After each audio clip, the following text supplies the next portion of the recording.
ಚಿಂದಿ ಉಡಾಯಿಸೋ ಖಾರ ಬಣ್ಣ ರುಚಿಯನ್ನು ನೀಡುತ್ತದೆ. ಮೆಣಸಿನ ಪುಡಿ ಚಿಂದಿ ಉಡಾಯಿಸೋ ಖಾರ ಬಣ್ಣ ರುಚಿ. ಇರಾನ್ ನಡುವೆ ಮುಂದುವರೆದ ಯುದ್ಧ. ಇರಾನ್ ಇಸ್ರೇಲ್ ಯುದ್ಧದ ಭಯಾನಕತೆ ಪ್ರಪಂಚಕ್ಕೆ ಗೋಚರ ಆಗ್ತಾ ಇದೆ. ತಮ್ಮ ಪ್ರಾಣವನ್ನ ಉಳಿಸಿಕೊಳ್ಳೋದಕ್ಕೆ ಇರಾನ್ ಜನರು ಸಾಹಸವನ್ನ ಪಡಬೇಕಾದಂತ ಪರಿಸ್ಥಿತಿ. ಪ್ರಾಣ ಉಳಿಸಿಕೊಳ್ಳೋದಕ್ಕೆ ಜನ ಬಂಕರ್ಗಳಲ್ಲಿ ಆಶ್ರಯ ಪಡ್ಕೊಳ್ತಾ ಇದ್ದಾರೆ. ಪ್ರಾಣಿಗಳ ಸಮೇತ ಬಂಕರ್ಗಳಲ್ಲೇ ಅಡಗಿಕೊಂಡಿರುವಂತ ಜನರು, ಬಂಕರ್ಗಳಲ್ಲಿ ಅಡಗಿಕೊಂಡಿರುವಂತ ದೃಶ್ಯಗಳು ಇದೀಗ ವೈರಲ್ ಆಗ್ತಾ ಇದೆ. ಇರಾನ್ನ ಸ್ಥಿತಿ ಕಂಡು ಮರುಗ್ತಾ ಇದ್ದಾರೆ ನೆಟ್ಟಿಗರು.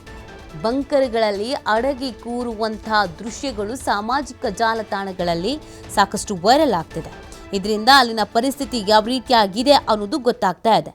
ಜನವಸತಿ ಪ್ರದೇಶಗಳನ್ನೇ ಟಾರ್ಗೆಟ್ ಮಾಡಿ ದಾಳಿಯನ್ನ ಮಾಡಲಾಗ್ತಾ ಇದೆ.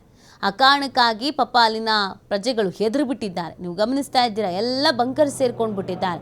ಪ್ರಾಣಿಗಳನ್ನ ಸಮೇತವಾಗಿ ಕರ್ಕೊಂಡು ಬಂದಿರೋದು, ಚಿಕ್ಕ ಚಿಕ್ಕ ಮಕ್ಕಳುಗಳು ಕೂಡ ಇದ್ದಾರೆ.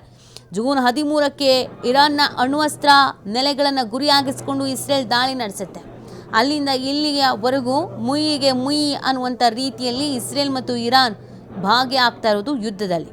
ಪ್ರತಿಕಾರವನ್ನು ತೀರಿಸಿಕೊಳ್ಳಲೇಬೇಕು ಅನ್ನುವಂಥ ನಿಟ್ಟಿನಲ್ಲಿ ಇರಾನ್ ತನ್ನಲ್ಲಿನ ನೂರಾರು ಡ್ರೋನ್ಗಳನ್ನು, ಕ್ಷಿಪಣಿಗಳನ್ನು ಇಸ್ರೇಲ್ ಜೆರುಸಲೇಮ್ ಹಾಗೂ ಟೆಲ್ ಅವೀವ್ಗೆ ತೂರಿಬಿಟ್ಟು ಅಪಾರ ಪ್ರಮಾಣ ಹಾನಿಯನ್ನು ಉಂಟು ಮಾಡಿದೆ.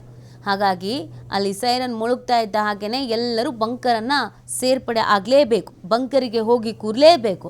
ತಮ್ಮ ಪ್ರಾಣ ಉಳಿಸ್ಕೊಳ್ಬೇಕು ಅಂತಂದರೆ ಬಂಕರಿಗೆ ಓಡೋಗಬೇಕು. ಆ ಕಾರಣಕ್ಕಾಗಿ ಪ್ರತಿಯೊಬ್ಬರು ಬಂಕರನ್ನು ಸೇರಿರೋದನ್ನು ನೀವು ನೋಡ್ತಾ ಇದ್ದೀರಾ. ಮಕ್ಕಳು, ಹಾಗೆಯೇ ವಯಸ್ಸಾಗಿರೋರು, ಪ್ರಾಣಿ, ನಾಯಿ ಎಲ್ಲವೂ ಕೂಡ ಇದೆ. ಹೆದರಿ ಜೀವ ಉಳಿದ್ರೆ ಸಾಕು ಅನ್ನುವಂಥ ಪರಿಸ್ಥಿತಿಲಿ ಇದ್ದಾರೆ. ಈಗಾಗಲೇ ಪ್ರತೀಕಾರವಾಗಿ ಇಸ್ರೇಲು ಇರಾನ್ ಮೇಲೆ ರಣಭೀಕರವಾಗಿ ಕ್ಷಿಪಣಿ ದಾಳಿಯನ್ನು ನಡೆಸ್ತಾ ಇದೆ. ಇರಾನ್ ರಕ್ಷಣಾ ಸಚಿವಾಲಯದ ಕೇಂದ್ರ ಕಚೇರಿ ಹಾಗೂ ಇಂಧನ ಕೈಗಾರಿಕೆಗಳನ್ನು ಗುರಿಯಾಗಿಸಿ ಇಸ್ರೇಲ್ ಕ್ಷಿಪಣಿ ದಾಳಿಯನ್ನು ನಡೆಸ್ತಾ ಇದೆ. ಈ ದೃಶ್ಯಗಳು ಎಂಥವರ ಎದೆಯನ್ನಾದರೂ ಕೂಡ ನಡಗಿಸುವಂಥ ಪರಿಸ್ಥಿತಿ ಇದೆ. ಎಲ್ಲಿ ನೋಡಿದ್ರೂ ಶಬ್ದಗಳು, ಕ್ಷಿಪಣಿಗಳು ಬೋರ್ಗರಿತಾ ಇದೆ. ಪ್ರಮುಖವಾಗಿ ವಿಮಾನ ನಿಲ್ದಾಣಗಳು ಇವೆಲ್ಲವನ್ನು ಕೂಡ ಟಾರ್ಗೆಟ್ ಮಾಡ್ತಾ ಇದ್ದಾರೆ. ಹಾಗಾಗಿ ಜನರು ಜೀವ ಉಳಿದ್ರೆ ಸಾಕು ಅನ್ನುವಂಥ ರೀತಿಯಲ್ಲಿ ಹೆದರಿ ಬಂಕರ್ ಸೇರ್ತಾ ಇರೋದು.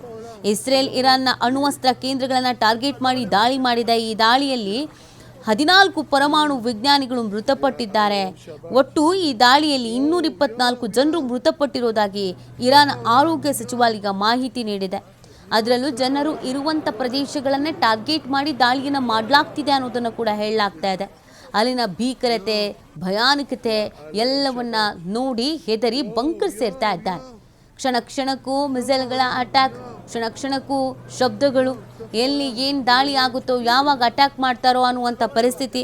ನಮ್ಮ ಪ್ರಾಣ ಉಳಿದ್ರೆ ಸಾಕು ಅನ್ನುವಂಥ